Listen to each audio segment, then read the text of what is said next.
জয় যিশু প্রিয়রা, আশা করি আপনারা ভালো আছেন। আমরা দেখতেছি মথি 1 অধ্যায় 18 পদে আমরা দেখে নিয়েছিলাম প্রভু যীশু খ্রিস্ট মরিয়মের গর্ভে কিভাবে এসেছেন, তা আমরা দেখে নিয়েছি। আজকে আমরা দেখব মথিরই 1 অধ্যায় 19 পদকে। আসুন কি লেখা আছে আমরা পাঠ করে দেখি। এইরূপ লেখা আছে, আর তাহার স্বামী যোসেফ ধার্মিক হওয়াতে ও তাহাকে সাধারণের কাছে নিন্দার পাত্র করিতে ইচ্ছা না করাতে গোপনে ত্যাগ করিবার মানস করিলেন। আমেন। হ্যাঁ, যখন মরিয়ম পবিত্র আত্মার শক্তিতে গর্ভবতী হয়েছিলেন তখন যোসেফ তাহা জানতেন না। যখন যোসেফ জানতে পারলেন যে মরিয়ম গর্ভবতী হয়েছে, তখন যোসেফ মনে মনে ভাবতেছিলেন। কি ভাবতেছিলেন? যে আমি মরিয়মকে ত্যাগ করব বা ছেড়ে দেব। কিন্তু যোসেফ ধার্মিক ব্যক্তি ছিলেন, বা বলতে পারেন যোসেফ সৎ লোক ছিলেন।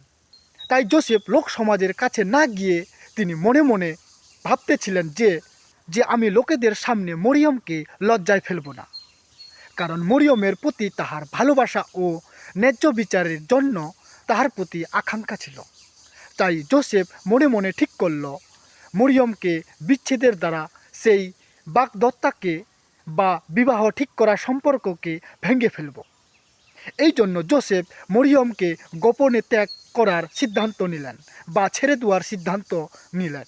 হ্যাঁ প্রিয়রা, যদি কোনো কুমারী গর্ভবতী হয় তাহলে হয়তো আমরাও সেই বিবাহকে ভেঙে ফেলব বা সেই সম্পর্ককে ভেঙে ফেলব। তো এই রূপে যোসেফের প্রতি এই ঘটনা ঘটেছিল। ঈশ্বরের অনুগ্রহ হলে নেক্সট পার্টে দেখব যোসেফ মরিয়মকে ত্যাগ করছে না গ্রহণ করছে। তো আজকে এতটুকুই। ঈশ্বরের এই পঠিত বাক্য আপনাদেরকে বুঝার সাহায্য করুক। সকলকে জয় যিশু।